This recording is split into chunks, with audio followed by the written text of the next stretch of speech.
저희 남편도 가장 마지막까지 남았던 게 바로 손습진이었습니다. 코로나 시기에는 모두가 손소독제를 사용할 때 왜 우리는 못 쓰는지 일일이 설명하며 다녀야 했어요. 저희는 이 시점에서 다시 치료로 방향을 바꾸었습니다. 그 결과 드디어 손습진이 거의 다 나았을 때 연애하는 6년 동안 한 번도 맞추지 못했던 첫 커플링이자 웨딩밴드를 맞출 수 있게 되었어요. 저희에겐 그 순간이 이젠 정말 평범한 일상을 살 수 있겠구나 하는 희망이자 감격의 시간이었죠.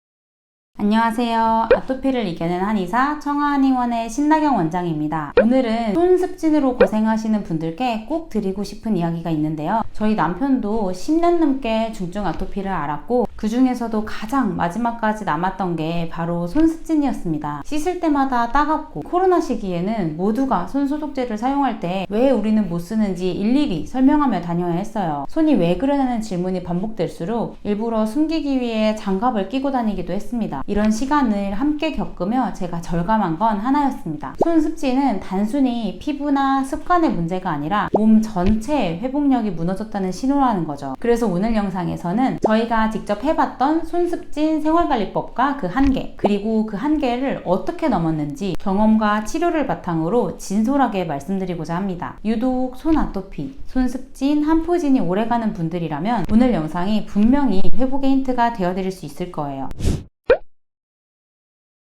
손습진이 심하면 대부분 이렇게 하시죠. 밀가루, 고기, 자극적인 음식 피하고 보습 잘 해주고 물이 많이 닿지 않게 장갑 끼면서 생활하시는데 정말 중요하고 기본적이면서 꼭 필요한 관리 방법입니다. 사실 이 정도 기본 관리조차 안 하고 계시다면 지금 당장 시작하셔야 돼요. 저희 남편도 증상이 심할 땐 이 모든 걸 철저하게 지켰습니다. 심지어 3개월 동안 비빔밥, 콩나물국만 먹으며 식단도 극단적으로 제한해봤어요. 생활 패턴이 무너져 있는 분들이라면 이렇게 생활관리만 하기만 해도 눈에 띄는 개선을 볼 수 있을 거예요. 그런데 문제는 관리를 해도 낫지 않는 경우인데요. 저희 남편의 경우 조금 좋아졌다가도 김치처럼 양념이 조금만 들어간 음식만 먹어도 다시 진물이 나오더라고요. 체력이 떨어지면서 면역력이 떨어졌나 싶어서 운동을 좀 해보려고 해도 손습진이 항상 걸림돌이 되었고요. 그땐 이렇게 생각했어요. 생활을 철저하게 못 지켜서 그런가? 더 독하게 참으면 나을까? 그래서 손을 묶고 자보기도 했습니다. 아토피, 습진은 긁으면 안 낫고 안 긁어야 낫는 병이라고 하니까 괴로워도 꾹 참고 해봤죠. 하지만 더 오랜 기간 철저하게 관리를 잘 해봐도 피부가 개선되진 않더라고요. 왜일까요? 이런 케이스라면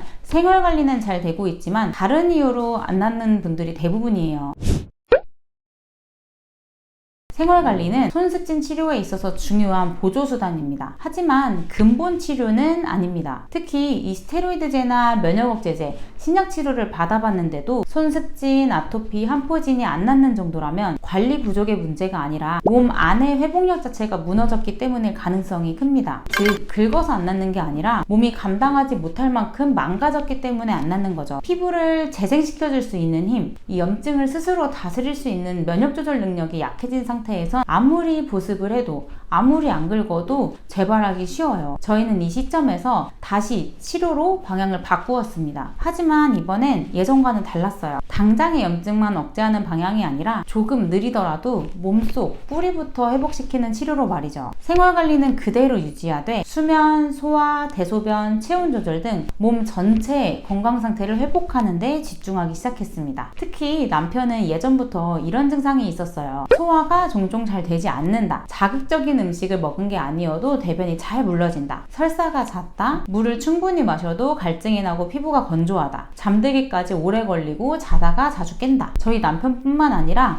진료실에서 만나는 환자분들 얘기를 들어보면 피부가 가렵고 갈라지고 진물 나는 거에 비해서 대수롭지 않게 넘기는 증상이 상당히 많으시더라고요. 그런데 치료하다 보면 사실은 몸이 이미 속부터 무너져 있다는 신호들이었어요. 그동안 크게 불편하지 않고 사소한 증상이라고 생각하며 관리를 하면 될 거라고 생각했던 부분이 관점을 바꿔서 피부가 낫기 위해 치료해야 할 증상으로 바라보기 시작하면서 낫는 케이스를 계속해서 확인하고 있습니다. 그 결과 맨손으로 샤워하고 포기했던 맛집 투어도 다닐 수 있게 되었는데요. 드디어 손습진이 거의 다 나았을 때 연애하는 6년 동안 한 번도 맞추지 못했던 첫 커플링이자 웨딩밴드를 맞출 수 있게 되었어요. 저희에겐 그 순간이 이젠 정말 평범한 일상을 살 수 있겠구나 하는 희망이자 감격의 시간이었죠. 손습진, 단순히 보습이나 참는다고 해결되지 않습니다. 생활관리가 아무리 완벽해도 낫지 않는다면 그건 여러분의 의지 부족이 아니라 치료 방향이 잘못된 걸 수 있습니다. 겉에 염증만 볼 게 아니라 몸이 보내는 작은 신호들, 소화, 수면, 체력, 순환 등을 돌아보세요. 누구에게나 주어져야 할 당연한 일상, 손 씻고 요리하고 사람들과 어울릴 수 있는 그 평범함을 여러분도 되찾으실 수 있습니다. 몸 안을 바꾸면 피부는 따라오게 되어 있습니다. 지금도 늦지 않았어요. 그동안 손습진, 한포진만큼은 유독 안 나와서 불치병이라고 생각하고 포기하고 계셨던 분들에게 오늘 영상이 도움이 되었기를 바랍니다. 감사합니다.